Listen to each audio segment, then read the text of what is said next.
میں گزارش کروں گا مولانا سید عارف حسین قاضوی صاحب سے برائے کرم مجلس اعزاز سے خطاب فرمائیں. بر محمد و آل محمد علیہ السلام بلند تر صلوات.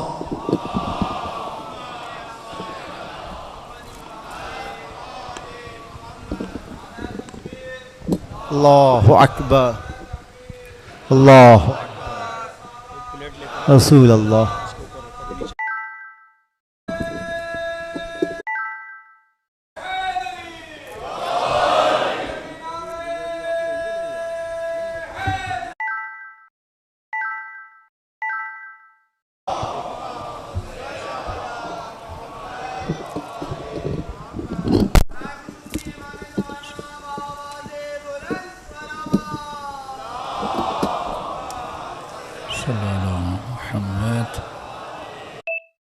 سورة الفاتحة. بسم الله الرحمن الرحيم. الحمد لله رب العالمين الرحمن الرحيم صراط المستقيم صراط الذين أنعمت عليهم. بسم الله الرحمن الرحيم. بسم الله الرحمن الرحيم. ربنا تقبل منا إنك أنت السميع العليم. صلوات پڑھے محمد وآل محمد.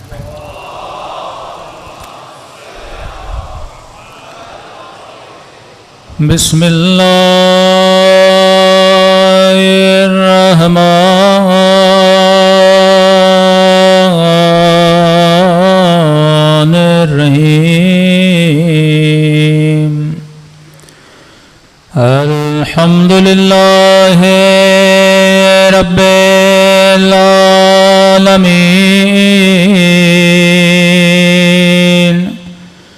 الحمد للہ کما هو أهله. الصلاة والسلام على سيد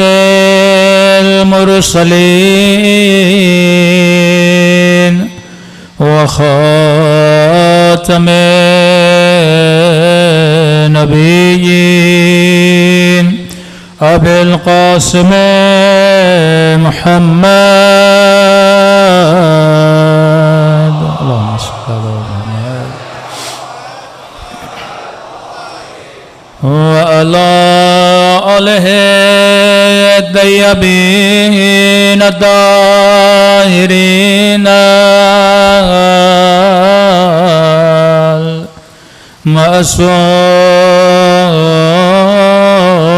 معصومین. سب مل کے اپنے مولا کے ظہور کی دعا. اللہم کل ولیک حجت بن الحسن صلواتک علیہ وعلى آبائه في هذه الساعة وفي كل وليا وحافظا وقائدا ودليلا ولا حتى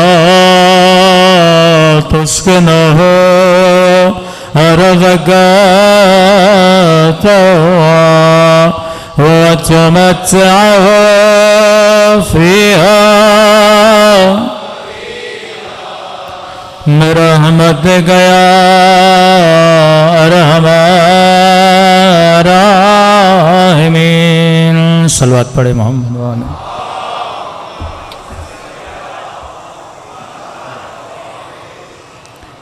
بسم اللہ الرحمن الرحیم. رب اشرح لی صدری ویسر لی امری واحلل عقدۃ من لسانی یفقهوا قولی. اما بعد فقط قال سبحانہ وتعالی ان فی خلق السماوات والارض واختلاف اللیل والنہار لآیات لأولی الالباب. صلوات پڑھے محمد و آل محمد.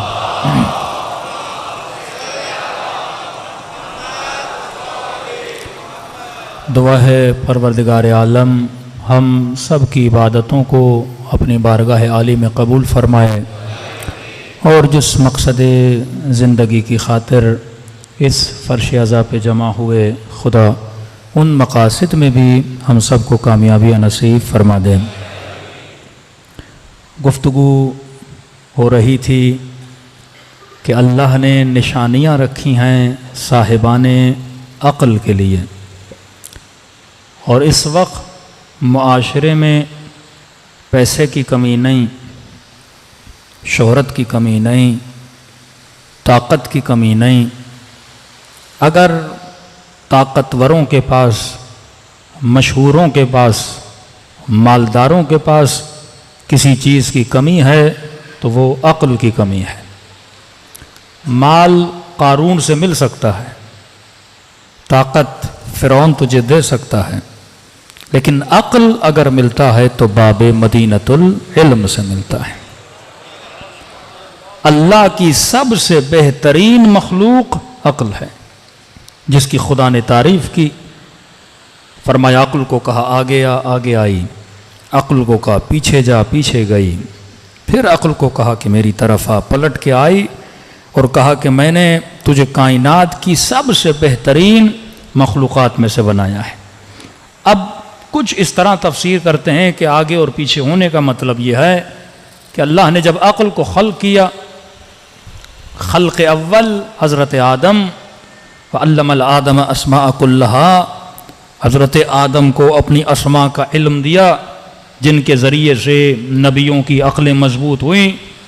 مد مقابل تھا ابلیس، تو آدم بنے مظہر عقل، ابلیس بنے مظہر جہالت.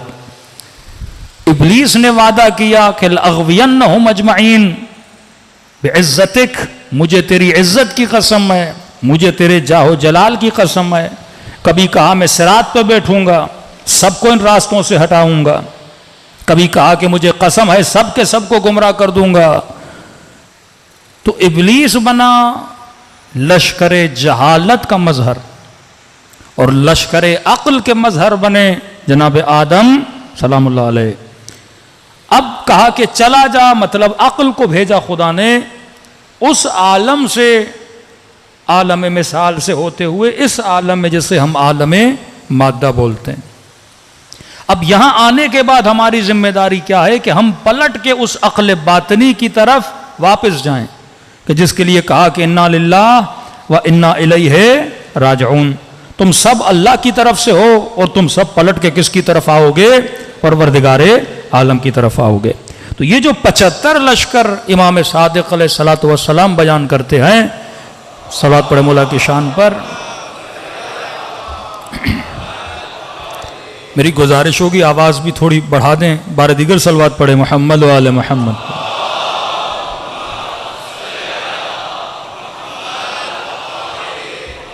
فرمائے 75 لشکر جہالت کے ہیں، 75 لشکر عقل کے ہیں. یہ مومن مسلم ہر بندے کے وجود میں. اب فرق یہ ہے کہ کسی کے اندر بالفعل ہیں، کسی کے اندر بالقوہ ہیں. بالفعل اور بالقوہ کا مطلب کیا ہے؟ کہ مثلا ایک بچہ پیدا ہوتا ہے، پیدا ہوتے ہی وہ چلتا نہیں ہے، لیکن اس میں چلنے کی صلاحیت موجود ہے. تو ہم کہتے ہیں بالفعل نہیں چلتا، پر بالفعل نہیں چلتا، پر بالقوہ چل سکتا ہے. ایک خاتون، ایک نوجوان لڑکی جس کی شادی نہیں ہوئی، لہذا جب شادی نہیں ہوئی تو ماں نہیں بن سکتی، لیکن آپ بولتے ہو کہ بالفعل ماں نہیں ہے، لیکن بالقوہ ہر خاتون ماں ہے. کئی نوجوان نے شادیاں نہیں کی، اللہ کرا دے. بالفعل آپ باپ نہیں ہو، لیکن بالقوہ آپ سب کیا ہو؟ باپ ہو. تو کئی ایسی عادتیں ہمارے اندر بالقوہ موجود ہیں، لیکن ہم نے کیا کرنا ہے؟ ان کو فعلیت میں بدلنا ہے. فطرتاً ہر بندہ سخی ہے، بالفعل ہو سکتا ہے بندہ سخی نہ ہو. اب یہ کیونکہ کنجوس ہے تو لشکر جہل کے سپاہیوں میں سے ایک سپاہی بنا ہوا ہے. لیکن فطرتاً ہر بندے کو سخاوت اچھی لگتی ہے.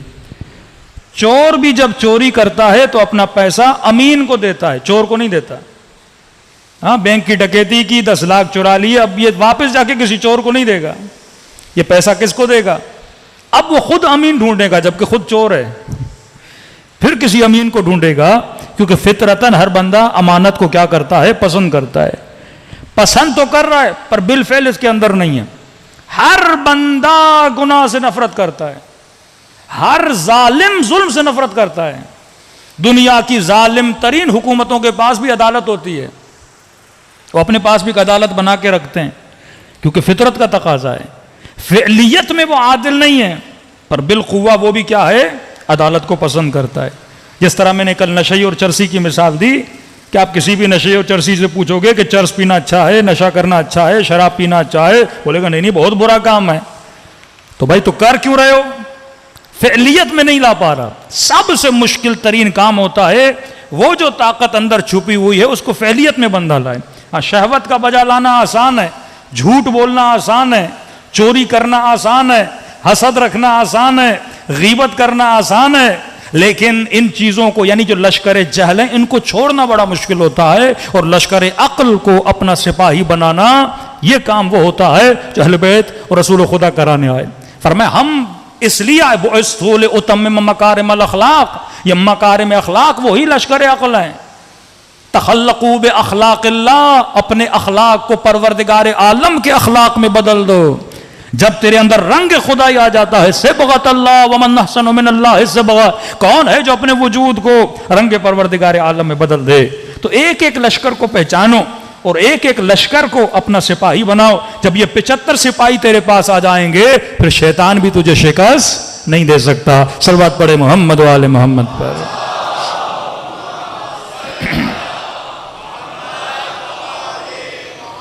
تو کل جن کو یاد ہوگا جو کل کی مجلس میں تھے, ہم نے کہا انسان کا وجود 3 مین پاور سے چلتا ہے. مثلا یہ لاؤڈ چل رہا ہے, اگر کرنٹ نہ ہو تو لاؤڈ نہ چلے. لائٹ کو کرنٹ کی ضرورت ہے.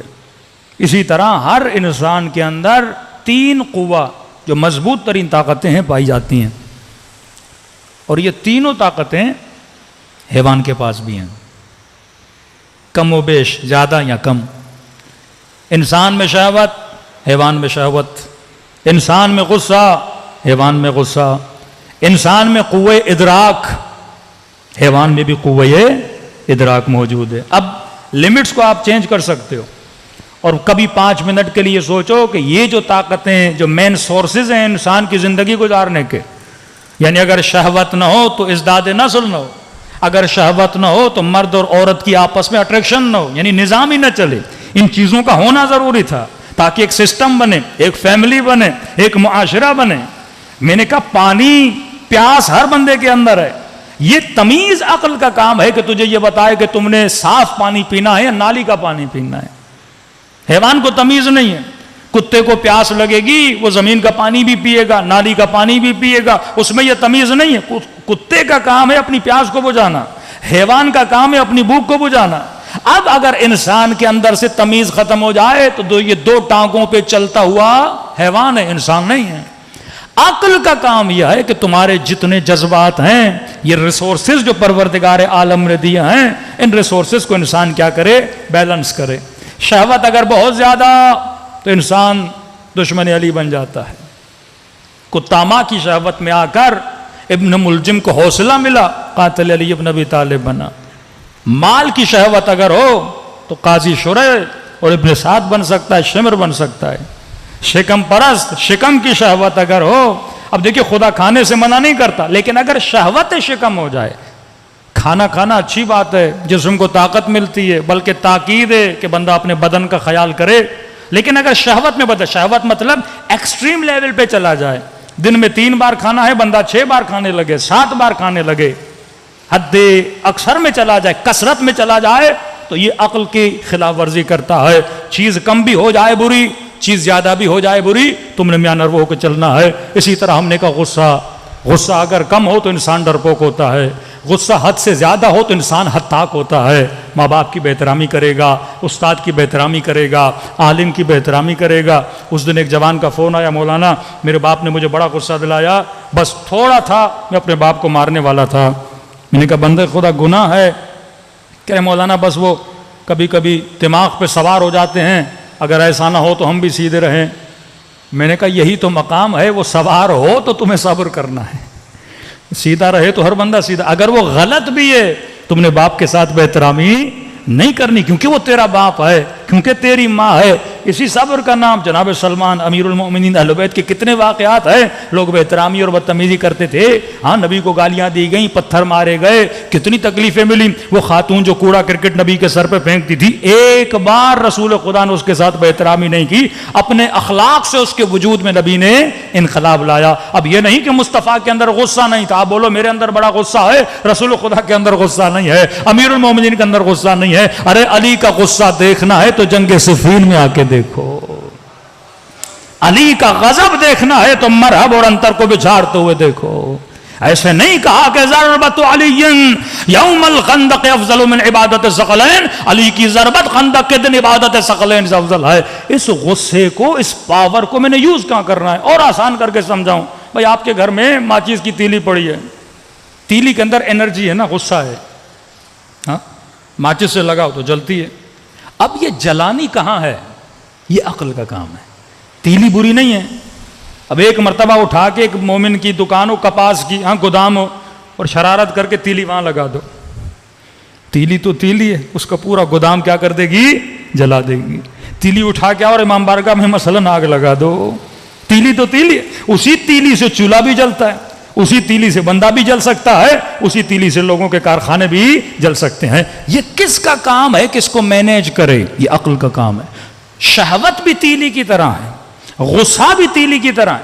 الغضب یاکل الحسنات, غضب انسان یا حسد یا غضب مختلف روایات ہیں, اس طرح حسنات کو کھا جاتا ہے جس طرح آگ لکڑی کو کھا جاتی ہے. یہی آگ ہے, اسے کنٹرول کرو تو پورے شہر کے چولہوں کو جلا سکتے ہو, اور یہی آگ ہے اگر کنٹرول نہ کرو تو لوگوں کے گھروں کو اور بستیوں کو جلا سکتے ہو. یہ تمہاری مرضی ہے تو اس چیز کو استعمال کیسے کرتا ہے.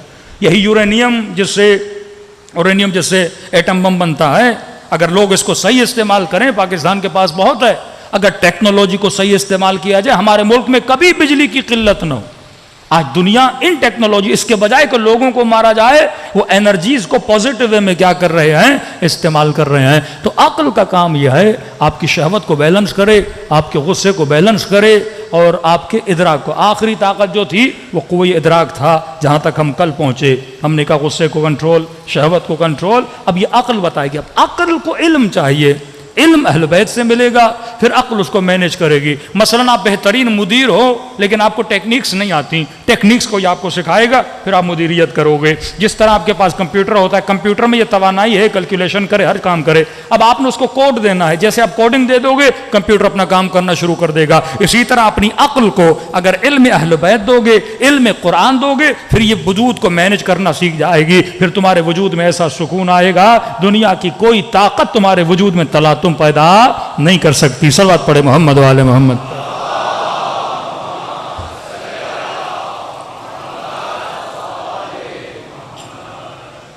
اب آتے ہیں قوہ ادراک. یہ بہت خطرناک قوہ ہے. جیسے ہم نے کہا قوہ خیال, اگر یہ حد سے آگے نکل جائے انسان کو پاگل بنا دیتا ہے. اور سب سے زیادہ جس چیز کو اس وقت استعمال کیا جا رہا ہے وہ خیال ہے. بعض سائنسدان کہتے ہیں ہزاروں تھاٹس, ہزاروں خیال ایک منٹ میں انسان کے ذہن میں آتے ہیں, ہزاروں خیال.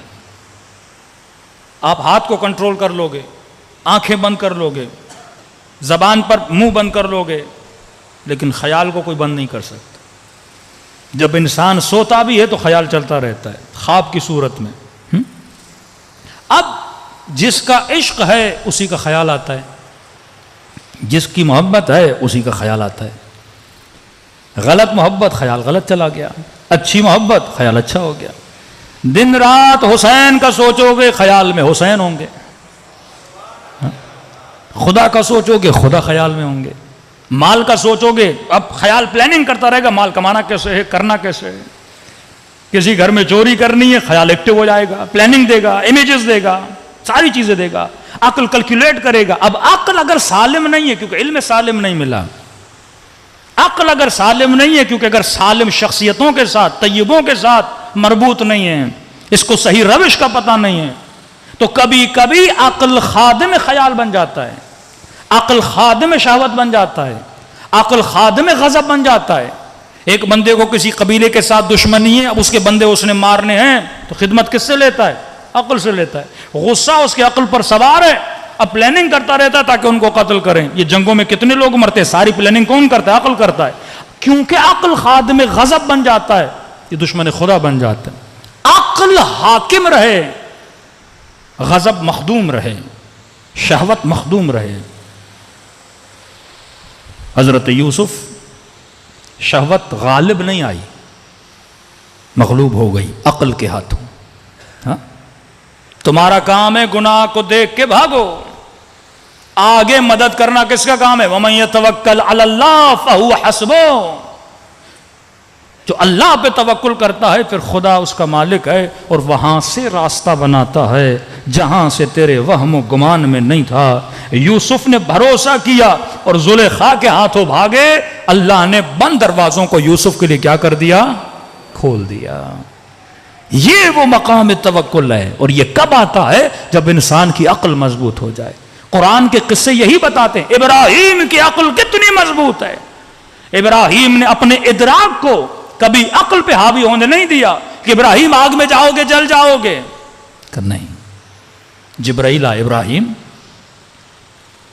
کہتے ہیں عرش الہی پہ کوہرام بپا تھا، خدا تیرا نبی ابراہیم جیسا ابو الانبیاء ہے جناب ابراہیم، آگ میں پھینکا جا رہا ہے. کہتے ہیں جبرائیل اوپر سے نیچے آیا، ابراہیم نہ خدا کچھ کہہ رہا ہے نہ تو کچھ مانگ رہا ہے، مجھے کہو میں خدا کو بولوں کہ تجھے بچا لے. تو جناب ابراہیم کا ایمان کتنا پختہ تھا، فرما جبرائیل جب تجھے پتا ہے میں آگ میں گر رہا ہوں، کیا میرے خدا کو نہیں پتا؟ اگر میرا جلنا اسے پسند ہے تو ابراہیم کو جلنا پسند ہے، اگر وہ بچانے پر آئے تو کن فیکون کی دیر ہے. جب یہ یقین محکم تھا پھر خدا خود بتاتا ہے میں نے ابراہیم کے لیے آگ کو گل و گلزار میں بدل دیا نا. موسیٰ جیسا یقین، ابراہیم جیسا یقین، اور اسماعیل جیسی اطاعت کہ باپ کہے کہ بیٹا میں نے خواب دیکھا ہے میں تجھے ذبح کر رہا ہوں، یہ بھی نہیں بولا کہ بابا خواب ہے، کہ بابا جب دیکھا ہے تو گلا تیار ہے، اس گلے پہ چھری چلاؤ. کبھی بھی وہم کو اپنے عقل پر غالب ہونے نہیں دیا. اس وقت معاشرے میں سب سے زیادہ جو بیماری ہے وسواس کی، وسوسہ بہت خطرناک ہے. اب کیونکہ ہمارا معاشرہ تھوڑا مقدس پرور ہے، کئی ٹاپکس ممبر سے لوگ نہیں پڑھتے، لوگ کیا کہیں گے، برا نہ مان جائیں. کئی ایسے سوال بھی ہیں جو نوجوان نہیں کرتے، گھبراتے ہیں کہیں مولانا سے کریں گے ڈانٹ نہ دیں. کبھی بھی سوال سے گھبرایا نہ کرو. ان بیماریوں کا علاج اگر ہونا ہے تو مکتب اہل بیت میں ہونا ہے. کڈنی خراب آپ ہاسپٹل جاتے ہو، آنکھ خراب ہو ڈاکٹر کو دکھاتے ہو. یہ جو عقیدتی شبہات، وسواس جو شیطان من الجنت والناس اور خناس آپ کے ذہنوں میں وسوسے کرتا ہے. یہاں تک کہ ایک جوان نے کہا کہ مولانا جب نماز پڑھتا ہوں تو نماز میں شیطان اللہ کے لیے میرے ذہن میں برے خیالات پیدا کرتا ہے. اب کہتا ہے کسی مولانا کو کیا بتاؤں، کسی کو سمجھ بھی نہ آئے کہ من ہی من میں اللہ کو برا بلا بولتا ہوں، کیا کروں ان وسوسوں کا. میں نے کہا پھر تم نے کیا کیا؟ کہ بس یہ کہ میں نماز چھوڑ دی ہے میں نے کہا شیطان تو کامیاب ہو گیا، وہ چاہتا یہی تھا تجھے وسوسہ دے اور تاکہ تم مصلی عبادت سے کیا ہو جائے، دور ہو جائے. شیطان 7000 سال عبادت کرنے والا ہے، وہ آپ کے لیے جو جال بچھاتا ہے نا وہ آپ کی سوچ سے بڑا ہے. جب کوئی پلاننگ کرتے ہیں نا، کہتے ہیں ہم دشمن کو یہ کریں گے، پھر اس نے یہ کیا تو یہ کریں گے، پھر یہ کیا تو یہ کریں گے. وہ 10-20 اسٹیپس کی پلاننگ کرتے ہیں، سنگل اسٹیپ کی کوئی پلاننگ نہیں کرتا. کہ اگر ہم نے یہاں سے راستہ روکا شاید وہاں سے آ جائیں. شیطان کی پلاننگ ایسے ہوتی ہے, اگر میں نے ایسے یہ بولا, اس نے یہ نہیں کیا, تو اس دروازے سے داخل ہو جاؤں گا, وہ دروازہ اس نے بند کیا, فلاں دروازے سے داخل ہو جاؤں گا. شیطان آپ کو جو گیم کھیلتا ہے آپ کے ساتھ, وہ آپ کی زمین میں نہیں کھیلتا, پہلے آپ کو اپنی زمین میں لے آتا ہے. اور جب آپ شیطان کی زمین میں شیطان کے ساتھ کھیلو گے تو ان دی اینڈ جیت کس کی ہوگی؟ شیطان کی ہوگی. اور وسوسے کی مثال اس تسبیح کی طرح ہے. اسے بولتے ہیں حلقہ, جو گول ہے. وہ کیا کرتے ہیں؟ آپ کے ذہن میں وسوسہ لاتا ہے, ایک وسوسہ دور کیا, دوسرا دور کیا, تیسرا دور کیا, چوتھا, اور اس رسی کو نیچے سے باندھ دیتے ہیں. آپ گھومتے رہو گے, وسوسہ کبھی ختم ہوگا ہی نہیں. حلقہ بنا دیتا ہے. اب اس حلقہ شیطان سے انسان کو وہ کیسے نکلے گا؟ ایک بچہ تھا, کہنے لگا مولانا میری ماں نے ہمارا جینا حرام کر دیا. بھائی کیا کیا آپ کی امی نے؟ کہا اسکول سے آتے ہیں, کالج سے آتے ہیں, فوراً دروازے پہ کھڑا کر دیتی ہے, تیرا پاؤں نجس ہے, پتہ نہیں تیرا کیا نجس ہے, جلدی جاؤ. یہ نہیں کہ پاؤں دھو کے آؤ, نہا کر آؤ. کہ دن میں 4-5 مرتبہ نہانے کے لیے بھیجتی ہمیں, کیونکہ وسوسہ ہے. وضو کرتی ہے تو 10 مرتبہ ہاتھ کو دھوتی رہتی ہے. دین نے کا 2 مرتبہ تو 2 مرتبہ. اب جتنے وسوسے آتے پھینک دو ان کو. 3 مرتبہ کپڑا دھونے سے پاک ہو جاتا ہے. اب چھوڑ دو, وسوسوں کو چھوڑ دو. سختی سے معصومین نے منع کیا ہے. مولا کا صحابی نماز پڑھ رہا تھا, ناک سے خون کا قطرہ گرا, زمین پہ گرا. اب اس کے ذہن میں شروع ہوا زمین پہ کیا ہوگا, زمین کے نیچے کیا ہوگا, نیچے سے پاؤں کو لگا ہوگا. امام نے کہا تجھے کس نے کہا تھا تو اتنا سوچے؟ ظاہر پہ اکتفا کر. وسوسوں میں جتنا چلتا جائے گا وہ اتنا تجھے اندر گھیرتا جائے گا. یہاں تک مومنہ نے کہا کہ مولانا میں ذہنی مریض ہو گئی ہوں. میرا بچہ گھر سے باہر جاتا ہے, فوراً ذہن میں آتا ہے پتہ نہیں بچے کا ایکسیڈنٹ ہو گیا, موٹر بائک سے گر گیا, کسی نے مار نہ دیا ہو, کسی نے اغوا نہ کر دیا ہو. کہ جب تک وہ گھر نہ آئے میں 100 مرتبہ مرتی ہوں, 100 مرتبہ جیتی ہوں. سکون انسان کو تباہ کر دیتا ہے اگر عقل انسان پہ حاکم نہ ہو. ایک تو وہ مریض ملا کے لگا مولانا دروازہ کھولتا ہوں تو میرے ذہن میں آتا ہے میرا ہاتھ دروازے کے ساتھ چپک جائے گا, اور پھر سوچتا ہوں ہاتھ نہ لگاؤں, کیا کروں. اب ذہن کا کمال کیا ہے؟ ذہن جب کوئی چیز سوچتا ہے تو اس کے اینڈ تک جاتا ہے. مثلا آپ یہ سوچو گے میں اگر ایئرپورٹ پہ جا رہا ہوں اور جہاز پہ نہ پہنچ پاؤں تو ذہن نتیجہ بتاتا ہے. نہیں پہنچو گے, جہاز اڑ جائے گا, جب اڑ جائے گا ٹکٹ کے پیسے ضائع ہو جائیں گے, یہ ہوگا وہ ہوگا, اتنی زحمتیں. اب یہ سارا اسٹریس آتا ہے, آپ پہنچ بھی جاتے ہو لیکن وہ آپ کو ایسا دکھاتا ہے آپ پہنچے بھی نہیں ہو, جہاز نکل گیا ہے. اچانک آپ کے دل میں درد ہوا, ذہن ایکٹیو ہو جائے گا, اچھا یہ درد ہوا ہے, ہو سکتا ہے اٹیک آنے والا ہو, اٹیک آئے گا, تم مر جائے گا, بیوی کا کیا ہوگا, بچوں کا کیا ہوگا. وہ ساری پلاننگ قبر تک بھی پہنچا دیتا ہے آپ کو. اتنے وسوسے آپ کے ذہن میں لاتا ہے.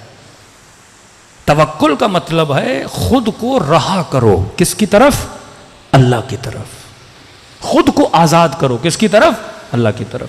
اب ہمارے استاد اخلاق تھے, یہی مسائل تھے, انہوں نے کہا بھائی اس کا ایک ہی حل ہے کہ جس چیز سے, امیر المومنین کا ایک جملہ ہے, فرمایا جس چیز سے ڈرو اس کے اندر خود کو پھینک دو, ڈر ہی ختم ہو جائے گا.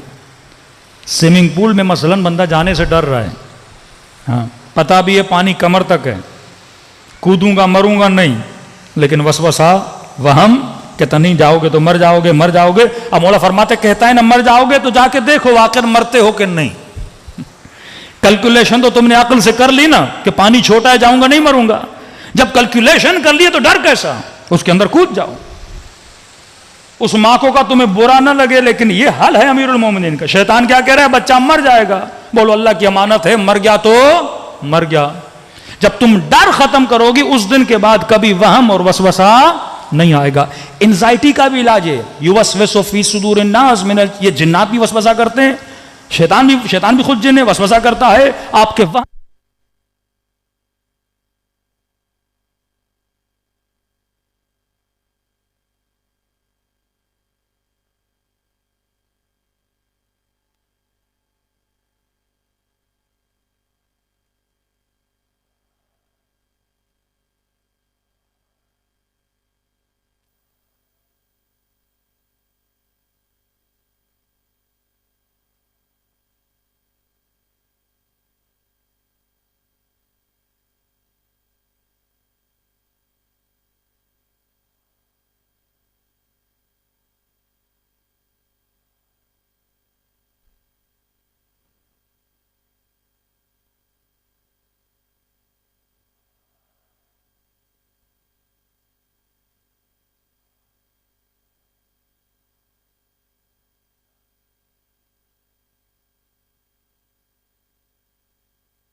اللہ صلی علی محمد.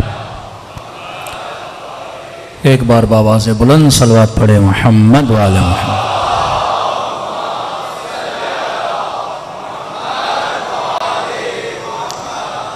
تو فرمایا جس چیز کا وسوسہ، جو خوف، جو ڈر تمہیں دلا رہا ہے، اس ڈر سے خود کو آزاد کر.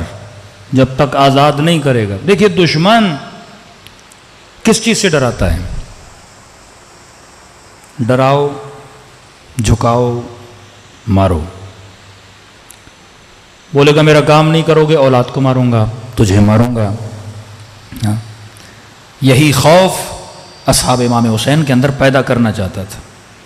لیکن یہاں پہ شجاعت دکھانی ہے کہ میرے مال کا مالک خدا، میری جان کا مالک خدا، ہر چیز کا مالک کون ہے؟ پروردگار عالم ہے.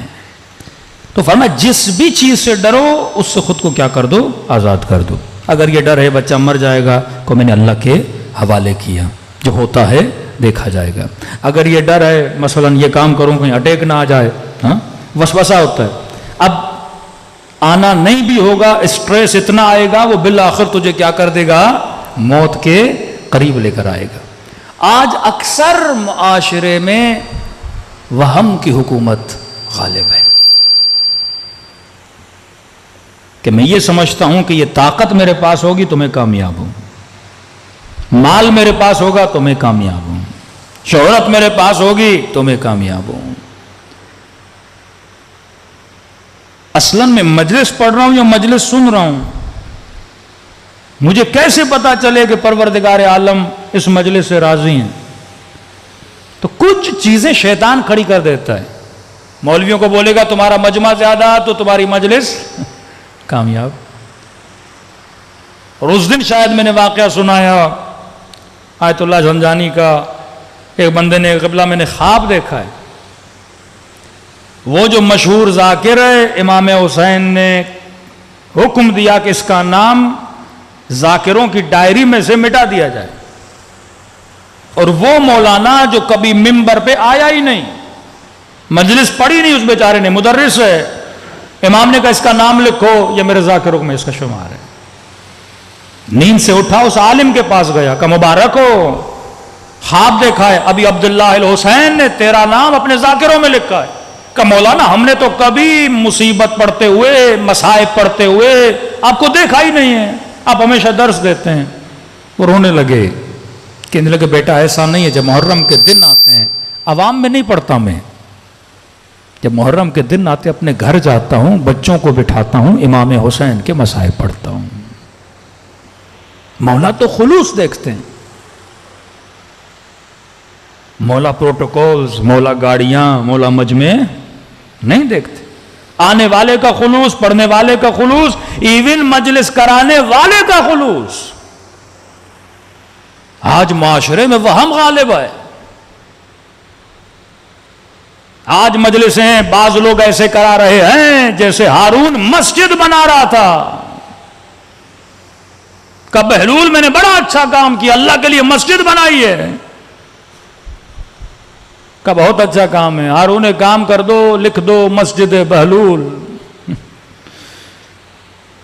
کا بڑے تیز ہو، مسجد بناؤں میں، نام لکھوں تیرا.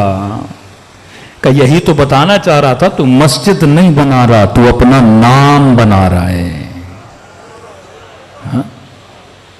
افسوس سے یہ باتیں کہنی پڑتی ہیں مجھے کہ آج مولویوں میں ریس ایسے لگ رہی ہے جیسے گھوڑوں میں ریس لگائی جاتی ہے. میرا مولوی تیرا مولوی، میرا گھوڑا تیرا گھوڑا. آج میں یار کیا بنا ایک مجلس کا؟ کامیابی ہے مجلس کا. آج لوگوں کی نگاہیں کس چیز پر ہیں کہ میرا بیٹا مجلس میں گیا کیا لے کر آیا؟ یہ 500 یا 1000 خواتین مجلس میں آئیں، کیا حیا کا در سیکھ کے آئیں، عفت کا در سیکھ کے آئیں؟ اس راشی معاشرے میں، اس ظلم بھرے معاشرے میں، اس جبر و استبداد کے معاشرے میں ہم مجلس حسین سے اپنی نسل کو کہاں لے کر جا رہے ہیں؟ لیکن جب وہم غالب ہو جائے تو وہم کہتا ہے تیرا نام ہو تو بس سب کچھ ہے، تو کامیاب ہے. پھر انسان اولئک حبطت اعمالہم خدا کہتا ہے قیامت کے دن آئیں گے اپنے اعمال لے کے، انرجی لگائی، پیسہ لگایا، سب کچھ کیا، لیکن اللہ کے لیے نہیں کیا، اپنے لیے کیا، اپنی میں کے لیے کیا، اپنے نام کے لیے کیا، وہ سارے اعمال کیا ہو جاتے ہیں؟ ضائع ہو جاتے ہیں۔ جب وہم کی حکومت آ جائے پھر رضا عوام ذہن میں آتی ہے۔ جب عقل کی حکومت آئے تو بندہ کہتا ہے لوگ راضی ہوں یا نہ ہوں، بس میرا خدا کیا ہو جائے؟ راضی ہو جائے۔ عالم اسلام کی حکومت یزید کے پاس ہے، گویا پوری عوام ایک طرف کھڑی ہے، حسین ایک طرف کھڑے ہیں۔ کیا پرواہ کی امام حسین نے؟ اور قرآن کی آیت بھی حبیب طیب اور خبیث برابر نہیں ہے، کبھی ایسا نہ ہو خبیثوں کی کثرت تجھے تعجب میں لا دے کہ وہ ہم سے زیادہ ہیں۔ فرمایا نہیں، خدا قلوب کو دیکھتا ہے، خدا اعمال کو دیکھتا ہے، خدا خلوص کو دیکھتا ہے۔ تو معاشرے میں جب وہم غالب ہو جائے، لوگوں کی انرجیاں ضائع ہوتی ہیں، پیسہ ضائع ہوتا ہے، ہر چیز میں ہم سیلفش ہیں، ہر چیز میں، پیسے کے اعتبار سے، گھر کے اعتبار سے، گاڑی کے اعتبار سے، اچھا گھر، ہاں، اچھی گاڑی، اچھی نوکری، وہ جاب جس میں پیسہ زیادہ ہو۔ ایمان کے اعتبار سے ہم کیوں سینسیٹیو نہیں ہیں؟ یعنی واللہ مومن سنیں کہ ابی عبداللہ الحسین نے ظہر عاشور کو نماز پڑھی اور نماز بچاتے بچاتے کتنے صحابی شہید ہو گئے، صرف یہ کہ نماز اول وقت پڑھی جائے، اور مومن سنیں اور اس کے وجود میں ذرہ برابر لذت۔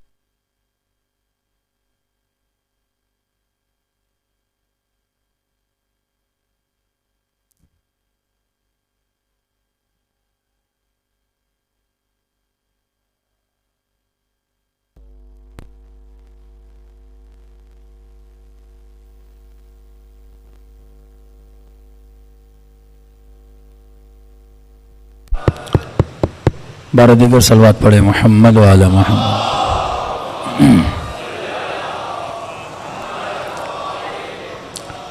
دیکھیے زندگی اہل بیت مذاق تو نہیں ہے، ہم سے جوک تو نہیں کیا جا رہا کہ کوئی جہنم ہے کوئی جنت ہے، حقیقت ہے۔ یعنی بندہ جہنم کا ذکر سنے پر اس کا وجود نہ لرزے۔ بعض ایسی روایتیں ہیں پڑھتے ہوئے ہمیں ڈر لگتا ہے، پھر ہم سوچتے ہیں معصومی نے ایسی مثالیں کیوں دیں، کیونکہ وہ بھی جانتے تھے ہم کہیں گے یہ سمجھے گا نہیں، لہذا قوہ ادراک اس کے پاس ہے، کئی چیزیں اس کے لیے مجسم کریں تاکہ یہ چیز کو سمجھ سکے۔ کتنے گھروں میں تباہیاں بپا ہوتی ہیں صرف گناہ غیبت کی وجہ سے۔ یہ بھی وہم کا کام ہے، گھر تباہ ہو جاتے ہیں، نسلیں تباہ ہو جاتی ہیں، ایک گناہ غیبت۔ اب معصوم کہیں کہ غیبت کرنا ایسے ہے جیسے اپنے مردہ بھائی کا گوشت کھانا، اب بندہ سن رہا ہے محسوس نہیں کر رہا۔ 5 منٹ کے لیے اپنے قوہ ادراک اور امیجنیشن کو ایکٹیو کرو کہ تیرا بھائی تیرے سامنے دنیا سے چلا جائے، ایک بندہ تیرے ہاتھ میں چاقو دے کہ اپنے مردہ بھائی کا گوشت اور بوٹی کاٹ کے کھائے گا، کون سا احساس ہوگا تجھے؟ واقعاً پریکٹیکلی اگر تجھے ایسا بولا جائے، انسان کو گھن آئے گی، سوچتے ہوئے بھی کرتے ہوئے بھی۔ کہا یہ گھن محسوس کر، اس قدر برا عمل ہے۔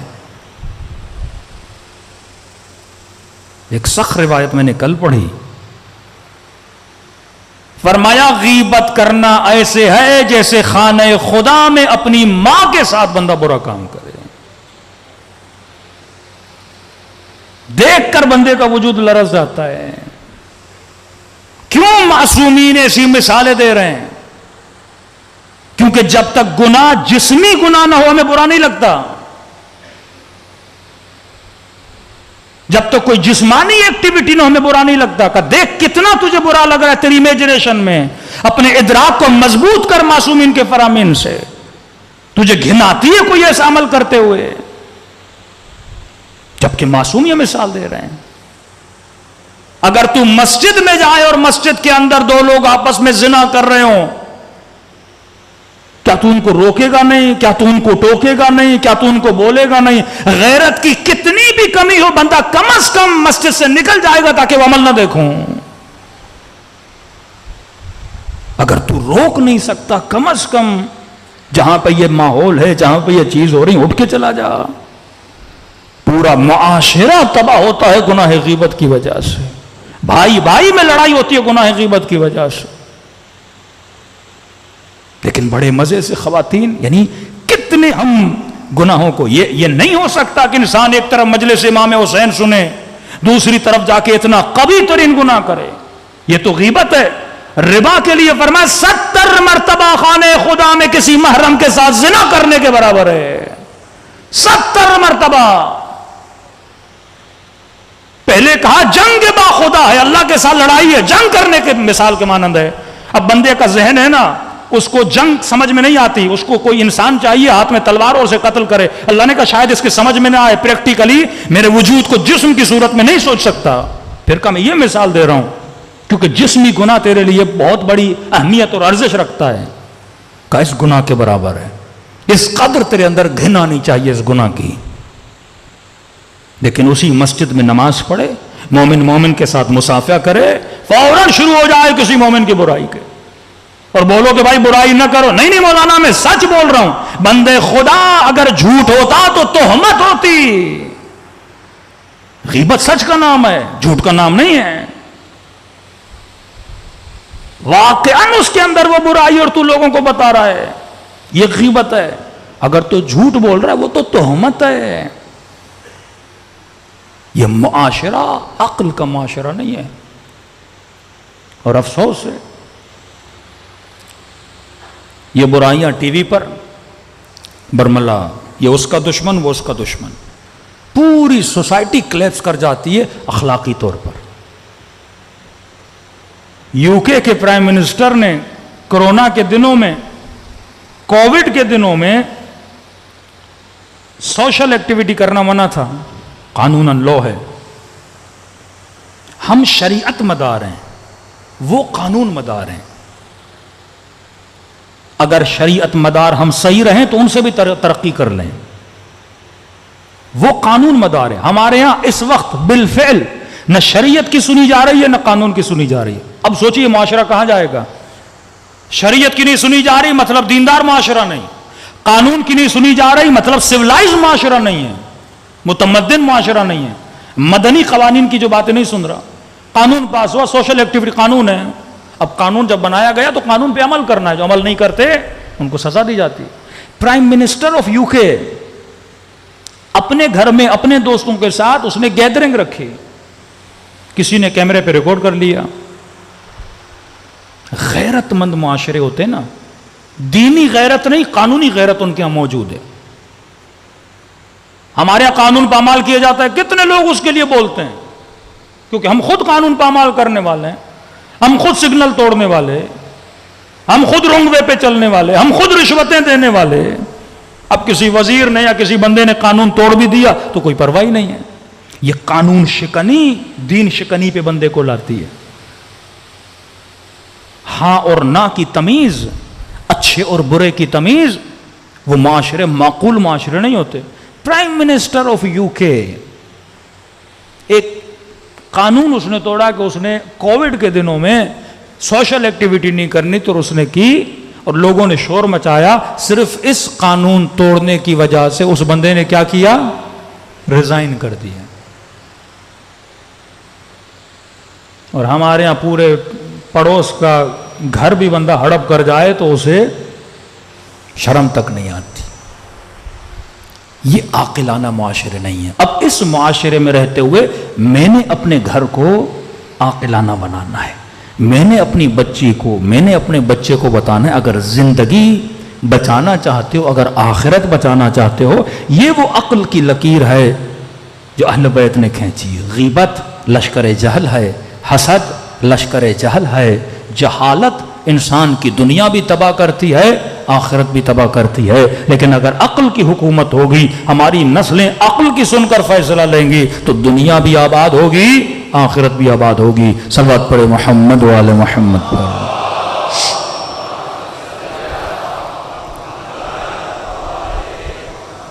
بہت بڑے آیت اللہ غالباً آغا امینی، آغا مرزا جواد تبریزی، نام میں بھول گیا تھا،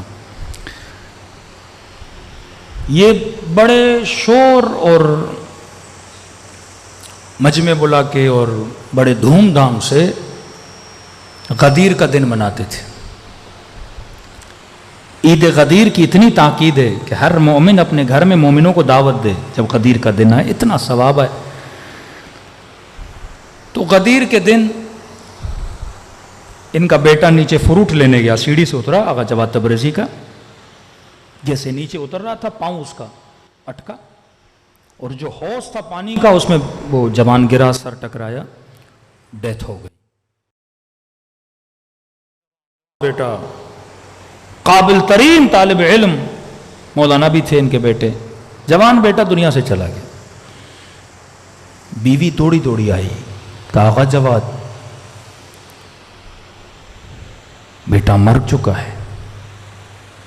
آپ یہ واقعہ سنتے ہیں نا، گھر میں مجلس ہو رہی تھی، امام حسین کا ذکر تھا، حبیب کا واقعہ سنتے ہیں، وہ حبیب تھے. یا آغا مرزا جواد تبریزی ہمارے دور کے عالم دین، غدیر کی عید. بیوی کو کہا کہ کسی کو بتانا نہیں، میں علی کا جشن منا رہا ہوں. جب سارے چلے گئے چند آپس میں دوست باقی رہے. اب فکر دیکھیے، قوہ ادراک، آپ اسے جہاں سورس دو گے وہاں جائے گا. یہ ہم ہوتے کہتے پروردگارا اتنے سالوں سے علی کی عید منا رہا ہوں اور تم نے بیٹا لے لیا. عید غدیر ہے تو کوئی عید ہی دیتا، بیٹے کی جان لے لی. نالا کرتے اللہ کے یہاں، آہو بکا کرتے. آغا تبریزیان نے سجدہ شکر ادا کیا کہ خدا تو نے میرا بیٹا مجھ سے لیا، میں یہ سمجھوں گا کہ غدیر کے دن یہ تیری عیدی تھی، یہ تیرا گفٹ تھا.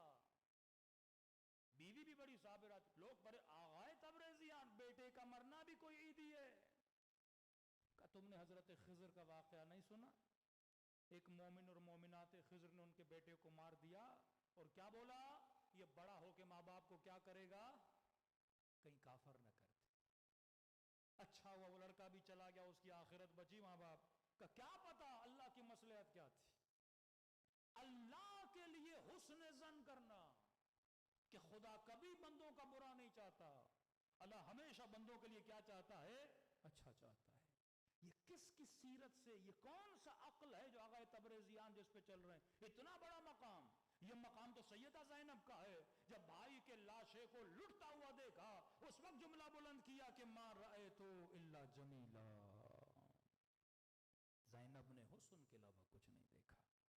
اگر اللہ کی طرف یزید تم نسبت دو گے نا کہ میرے خدا نے میرے بھائی کو مارا، مجھ سے میرے بچے چھینے گئے، تو زینب نے خدا سے حسن کے علاوہ کچھ نہیں دیکھا.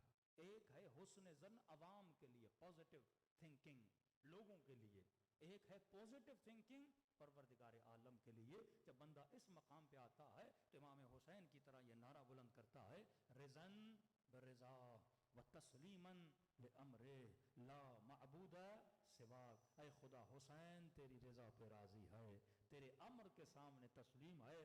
کیوں؟ کیونکہ حسین کے پاس تیرے علاوہ کوئی رب نہیں ہے. صلوات پڑھے محمد و آل محمد.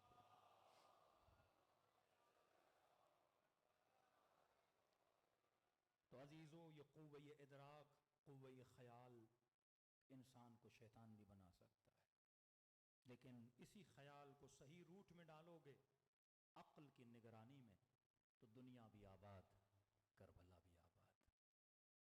کربلا الہی خیال کا نام ہے، کربلا عقل کی حکمرانی کا نام ہے، یزیدیت جہالت کی حکمرانی کا نام ہے. اہل بیت کے مقابلے میں جو بھی آئے گا وہ جاہل ہے، کیونکہ یہ عقل کل ہیں. فرمایا اول ما خلق اللہ العقل، سب سے پہلے خدا نے عقل کو خلق کیا. پھر فرمایا اول ما خلق اللہ نوری، سب سے پہلے خدا نے میرے نور کو خلق کیا. پھر فرمایا کنت نبیا وآدم بین الماء والطین، میں نبی تھا جب ابھی آدم پانی اور مٹی کے درمیان تھا. اور امیر المومنین نے فرمایا کہ کنت ولیا وآدم بین الماء والطین، میں بھی اس وقت سے ولی تھا جب ابھی آدم پانی اور مٹی کے درمیان تھے. تو یہاں ہم خوراک عقل لینے آتے ہیں. آنسو بہاؤ عاقلانہ، جذباتی نہیں عاقلانہ. ایک ہندو کو بھی جب جناب علی اصغر کی مصائب سناؤ گے نا وہ روتا ہے. فطرت انسان کا تقاضا ہے جب کوئی مظلوم کا قصہ سنے نا دل روتا ہے. اگر میں بھی اس ہندو کی طرح روں تو یہ مقام فضیلت نہیں ہے، یہ جذباتی ایموشنل رونا ہے. رو معرفت کے ساتھ. علماء فرماتے ہیں 5 منٹ کے لیے سوچا کرو کہ جب بی بی زینب امام حسین کے پامال لاشے کو دیکھ رہی تھی،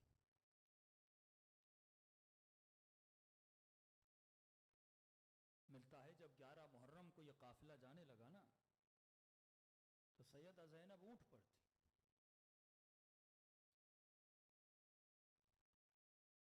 فرماتے ہیں خود کو اونٹ سے ایسے گرایا جیسے عباس گھوڑے سے گرے تھے. کسی نے سوال کیا کہ زینب جیسی صابرہ بی بی ایسا کیوں کیا؟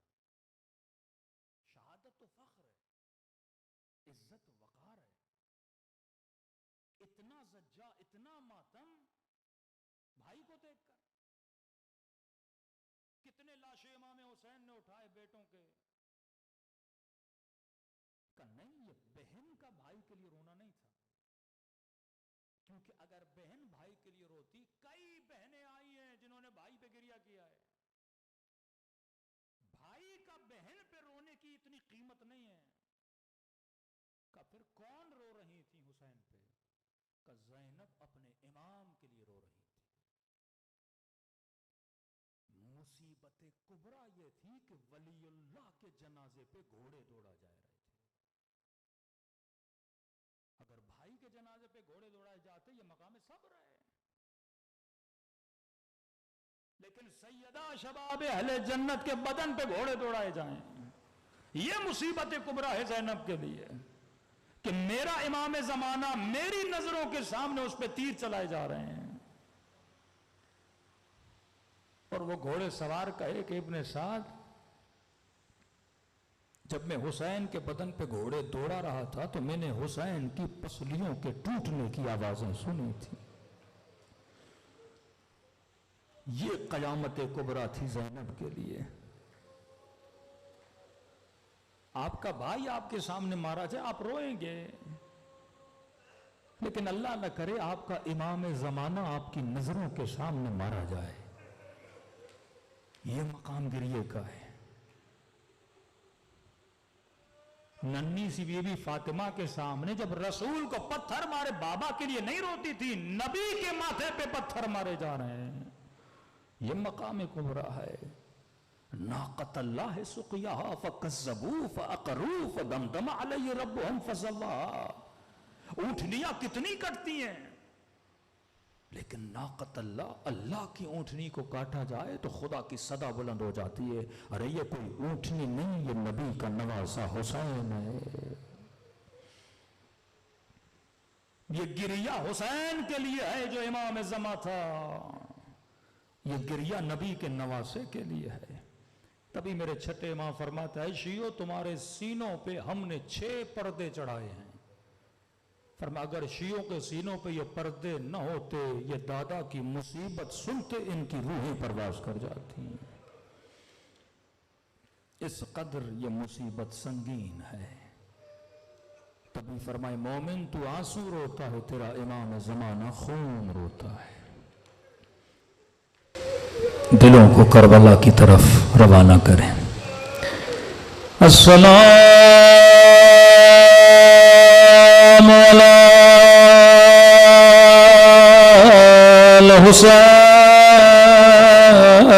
الحسين وعلى علي بن الحسين وعلى أولاد الحسين وعلى الصحابة بلند آواز السلام على الحسين وعلى علي بن وعلى أولاد الحسين وعلى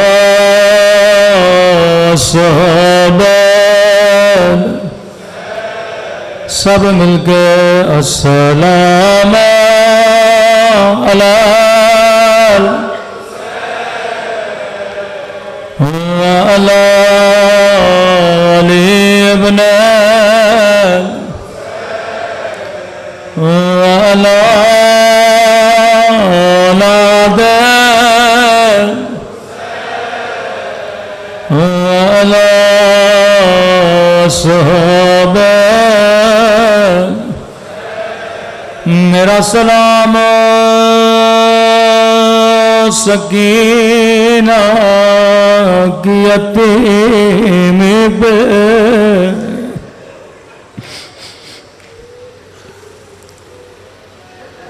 میرا سلام رباب کی اجڑی ہوئے گودی پہ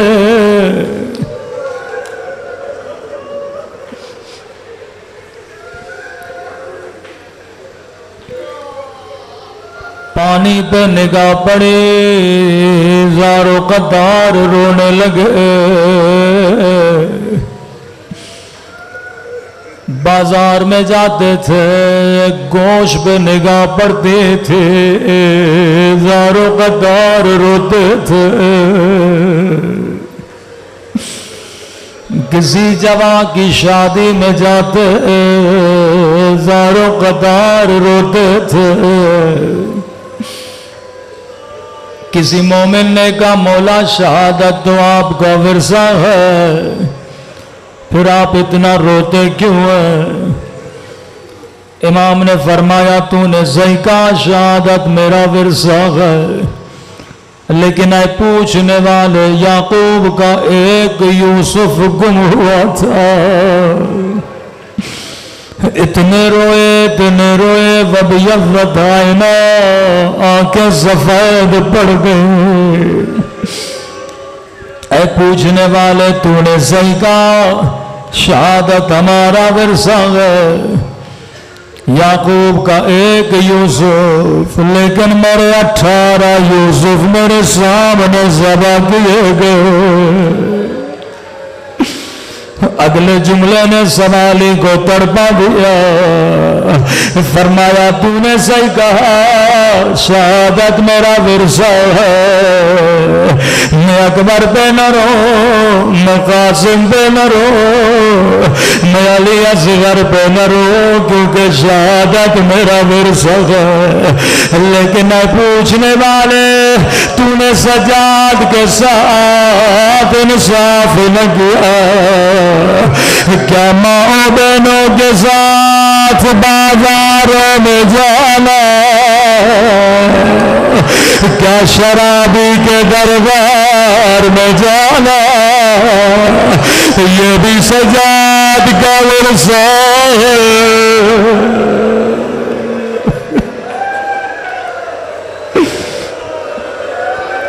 میں قربان امام سجاد آپ کی مظلومیت میں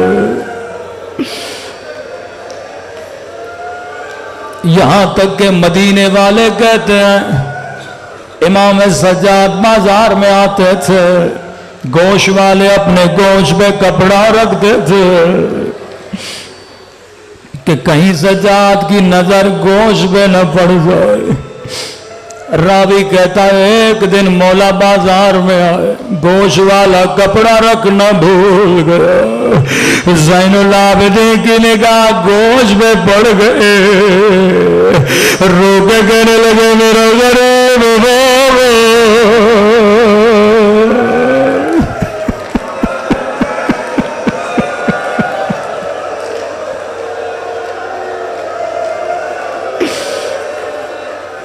مجھے نہیں بتایا کون سے گوشت کے ٹکڑے یاد آئے۔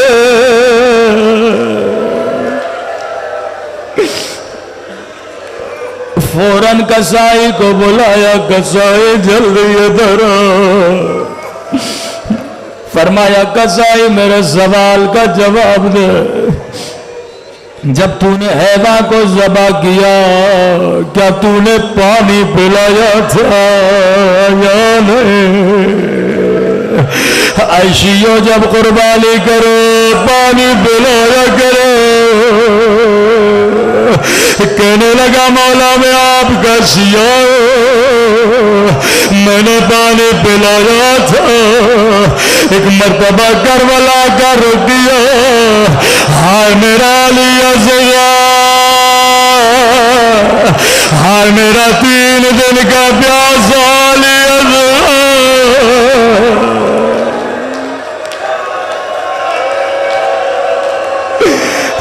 میرا غریب بابا۔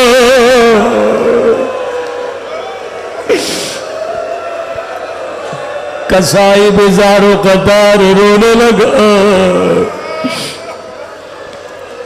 اگلے سوال نے کوہرام بابا کیا، فرمایا کسائی جب تو نے اسے ذبح کیا تھا کیا تو نے چھری تیز کی تھی یا نہیں؟ کہا مولا مجھے پتا ہے حیوان کو کٹنے میں تکلیف لو۔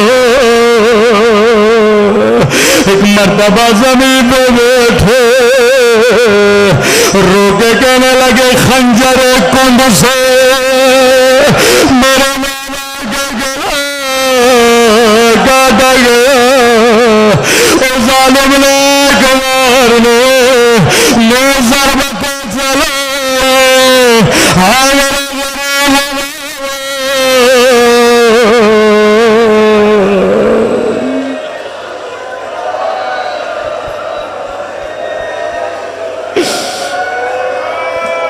میں قربان امام سجاد آپ کی مظلومیت میں۔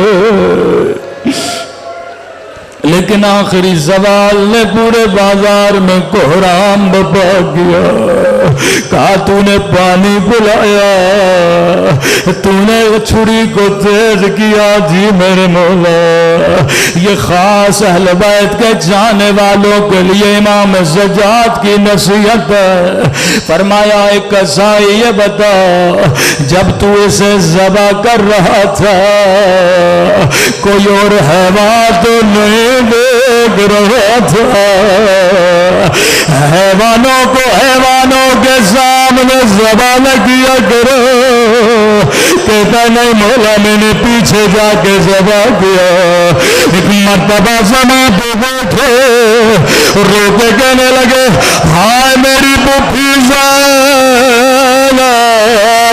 اس پر قدموں سے دیکھ رہے تھے، وشمر جالسن علی صدرے آخذ باللحیتیں، سینے پہ سوار تھا، ہاتھوں میں ڈوری تھی، فریادیں کر رہی تھی لگا۔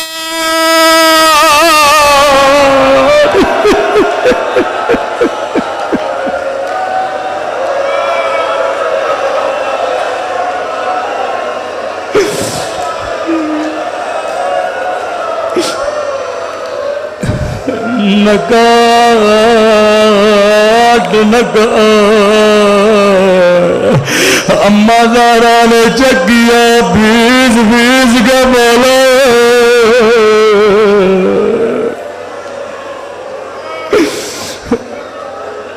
اے خدا تجھے حسین کی مظلومیت کا واسطہ، تجھے زین العابدین کے گریے کا واسطہ، ہمارے مولا اور آقا امام زمانہ کا ظہور فرما، ہم سب کے صغیرہ کبیرہ گناہ معاف فرما، جو بیمار ہیں انہیں شفاء کاملہ عاجلہ نصیب فرما، جو قرض دار ہیں ان کے قرضوں کو ادا فرما۔ اے خدا تب تک موت نہ دینا جب تک اپنے گناہوں سے معافی نہیں مانگتے، قبر و قیامت میں شفاعت امام حسین نصیب فرما، ان گنہگار آنکھوں کو حجت خدا کی زیارت نصیب فرما۔ پروردگارا جو مانگا نہیں مانگا اپنے خزانے قدرت سے ہم سب کو نصیب فرما۔ ربنا تقبل منا انک انت السمیع الدعاء۔